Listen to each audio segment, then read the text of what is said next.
Kamusta mga kaibigan? Magandang araw po sa inyong lahat. Ito mga lods, susubukan naman po natin sakyan pauwi sa Bicol. Ito pong Alps. Bali, ang pamasahe po mula rito mga lods sa may Arcobia, pauwi po sa amin sa Pulangi, 1,100. Matagal na rin akong hindi nakakasakay dito sa Alps kasi medyo nalalayuan ako sa kanilang terminal sa may Cubao. Tapos sa may PITX, wala kasi kung meron sana sila sa may bandang Buendia, mas okay, mas malapit sa trabaho ko. Kaya malimit yung mga bus na sinasakyan ko, yung malapit sa trabaho ko. At ganun din yung pabalik, kaya medyo hindi ako nakakasakay ng Alps. Ito na mga lods, yung ating sasakyan. Napakalupit yata nito mga lods, bagong bago na bus. Tingnan nyo naman, parang kalalabas lang sa kasa. Ang bus na biyaheng Bicol mga lods, mga kaibigan, ay makikita po natin sa may PITX. Tapos dun po sa may Katipunan, sa may sa may Aurora Boulevard. Tapos dito nga po mga lods sa may Arcobia. Ito mga lods, kitang kita nyo, napakaganda po ng bus. Tapos maluwag po yung kanilang estribo. Ito si kuyang driver, napakaluwag niyan mga lods, isa pa lang po yung binuksan niya. Tapos ito po yung kanyang mukha ng bus, yung yotong mga kaibigan mga lods. Talagang kitang kita po natin yung pagka-elegante, napakaganda mga lods mga kaibigan, dito pa lang sa harap. Kapiyatin na po natin mga kaibigan at nang makita po natin yung kabuuan o yung loob po ng bus. Ito mga lods, pag dito pa lang amoy bago na po yung maamoy po natin. Napaganda ng kanilang dashboard, itong manibela po nila. Tapos dito sa loob makita po natin, napaganda po ng interior ng bus. Tapos itong mga upuan, grabe, ang gaganda talaga mga lods. Tapos napakalinis, talagang amoy bago. Tapos yung kanilang aircon nanunuot sa balat nyo. Malakas po yung aircon mga lods mga kaibigan.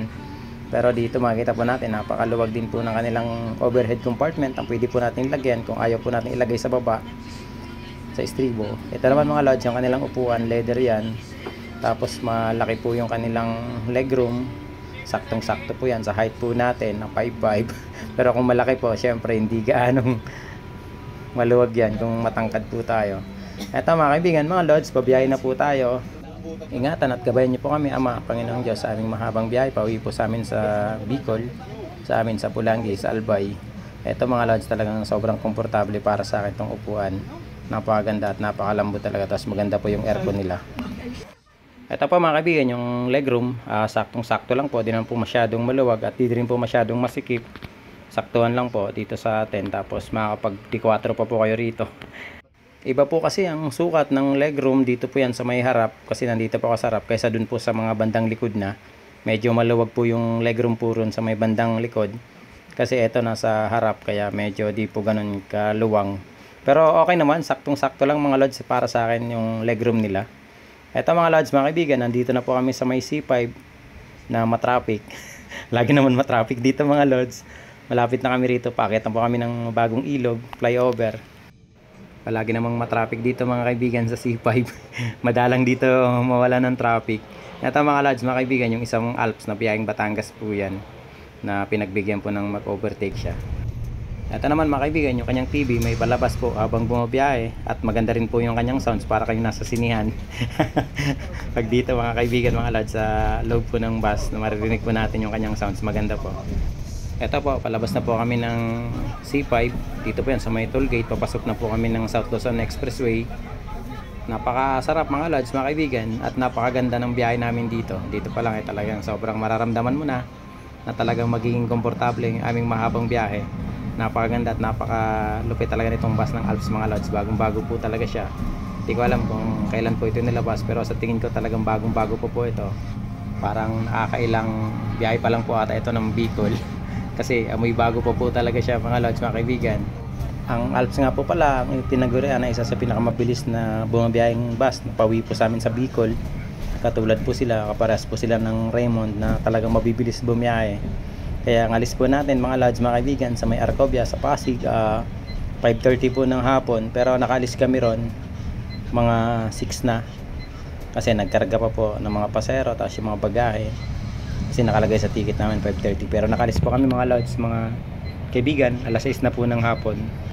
Maganda po yung aming biyahe. Dito po yan sa loob po ng South Luzon Expressway. Dito po yan sa baba, wala pong traffic kasi yung iba nasa taas dumaan sa Skyway po sila, kaya hindi po gaano matraffic po rito sa baba.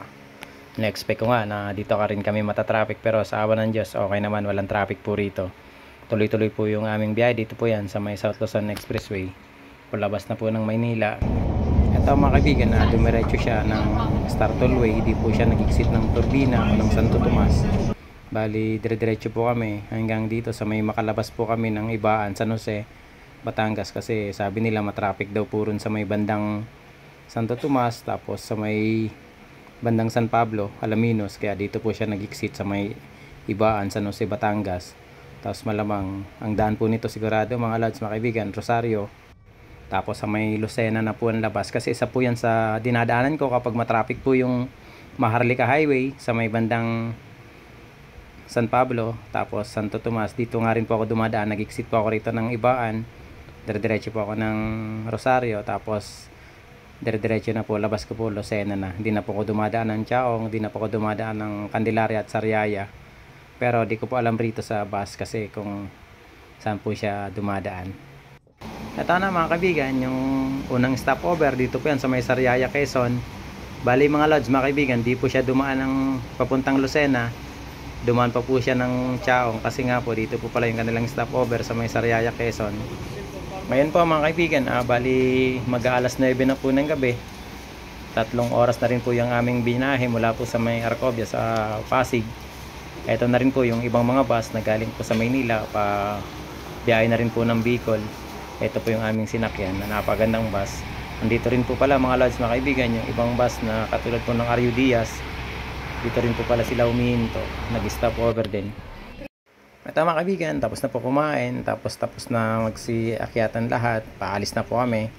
Kung nakikita nyo mga lods mga kaibigan, may nakikita po kayong video dyan, may monitor po yung driver, na nakamonitor po yung kanyang pag-atras, may CCTV sa likod, kaya kahit wala po yung mag-assist na pahinante o kaya kapwa driver, talagang makikita po ng driver yung kanyang likod sa kanyang pag-atras. Ito mga kaibigan, yung ilaw, di ko alam kung ang tawag dyan, dim light. Kasi napakaganda rito sa loob, talagang aantukin kayo, mukhang mapapasarap ang ating tulog nito mga lods. Kasi tingnan nyo naman po, napakaganda tingnan dito sa loob ng kanyang ilaw, talagang nakakantap. Tapos malakas po yung aircon, kailangan may jacket po kayo rito para sarap po yung inyong tulog. Kasi kung wala kayong jacket, talagang grabe, malamig po talaga mga lods. Eto na mga kaibigan, bumabakbak na, talagang makikita po natin kung talagang mabilis talaga mga driver po ng Alps. Kaya isa talaga ito sa pinakamabilis na bus na bumabiyahe pa Bicol. Mabilis po talaga siyang patakbo. Pero maingat naman mga kaibigan, mga lods. At bukod doon, talagang maganda po yung bus. Napakasabi, di mo masyadong maramdaman yung lubak. Siguro dahil nasa unahan din ako. Kaya hindi ko maramdaman yung lubak mga lods. Ito mga kaibigan, nandito na kami sa may bandang Zigzag Road. Paakyat na po yan ng IMI. Napakaraming lubak po rito. Sobrang lalaki talaga. Ito nga pong bus, umiiwas po siya, naghahanap po siya kalsada na walang lubak. Pero halos kahit saan siya magpunta rito mga lods, talagang grabe yung lubak. Ang lalalim. Pero sana maayos po ito bago mag-undas, kasi marami pong uuwi dito ngayon sa mga probinsya. Sana naman po yung may hawak po rito na anumang sangay ng gobyerno na may hawak po sa kalsada, pakiayos naman po ito. Hindi po dahil di po kayo dumadaan dito kaya di nyo po nararamdaman to, o kaya naman kung ano pa pong dahilan nyo na sana kung sakali man po na dumadaan po kayo rito, baka magaganda po yung sakyan nyo, kaya baliwala po sa inyo yung lubak. Pero sana pakiayos naman po ito. Tingnan nyo naman po yan, grabe, lalalim talaga. Ibang klase ang lubak dito sa may Old Zigzag Road mga lods. Talagang umiiwas talaga tong bus. Sana naman bago mag-undas, pakiayos naman po sana, kasi kawawa naman po yung mga bumabiyahe rito. Isa po ito sa magiging posibleng dahilan ng aksidente kapag may mga ganitong lubak. Kaya mag-iingat po yung mga hindi po kabisado itong lugar na to. Ito po yung isang bus kanina nakasama namin sa stopover sa may Sariaya. Talagang mabilis mga kaibigan magpatakbo itong driver po ng Alps na bus. Malupit at magaling po siya mag-overtake. Talagang tansyado niya po yung bawat kalsada na kanyang dadaanan, at kabisado po niya kung saan siya pwede mag-overtake. Talagang nasa ayos mga lods. Ito na mga kaibigan, yung huli at pangalawang stopover. Dito po yan sa may Pamplona sa Camarines Sur. Andito na rin po yung ibang mga bus na kasama po kanina. Doon po yan sa may Sariaya, Quezon, mag-stopover. Halos talagang magkakasabay lang. Nauna po yung isa, yung Kinglong. Tapos sumunod po kami at sumunod na rin po yung iba na biyaheng Sorsogon. Talagang grabe na mabibilis po talaga patakbo. Halos magkakasabay lang po kaming dumating. Bali mag-alas 2 na po ng madaling araw mga lods, mga kaibigan. Dito na kami sa may Pamplona sa Camarines Sur. Grabe, malupit talaga mga lods, mabilis talaga siya magpatakbo. Talagang iba. Iba siya sa ibang bus na nasakyan ko. Pero yung iba kasi siguro maingat lang o talagang nasa driver din po yun. Pero eto mga lods, talagang iba ang Alps. Parang Raymond lang din, talagang banatan sila sa overtaken. Hindi na ako nag-video ng bakbakan kasi baka may magalit na naman sa aking mga ina-upload. Pero di ko naman po yung sinasadya. Pasahero lang po ako. Di rin po ako nagpapakilala na nagbablog po din po ako. Na vlogger-vloggeran po ako. Kumbaga di po nila alam. Nagbibideo lang po talaga ako. At kinukuha ko po talaga yung sa unahan ng mga upuan para makapag-vlog po ako ng bus at ng mga biyahe.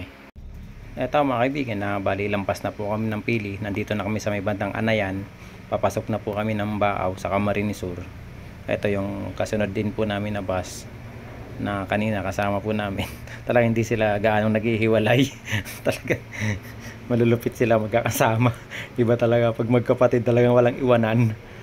Ito mga lods na kaibigan, bali magpapakrudo po ata kasi dito yung gasolinahan sa may bandang Anayan.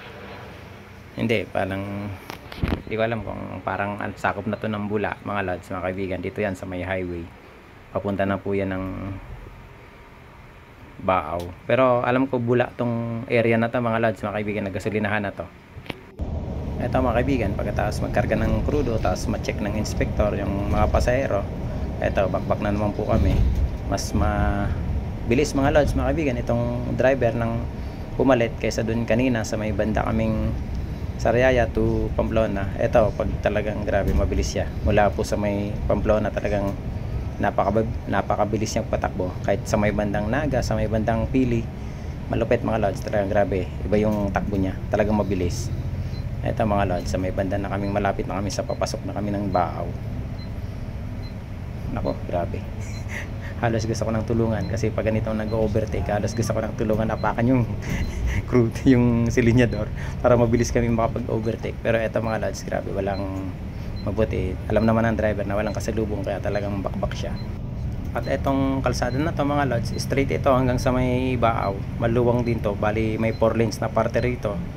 Kaya talagang straight ito mga lods. Dire-diretso tong kalsada na to hanggang sa may Baaw, sa may Riles, tapos sa may intersection papasok ng Baaw, tapos papunta naman sa may highway ng papuntang Nabuak sa diversion na naman. Kaya grabe ang bakbakan dito talaga sa lugar na to. Isa ito sa na-vlog ko nga dati yung nagmotor ako.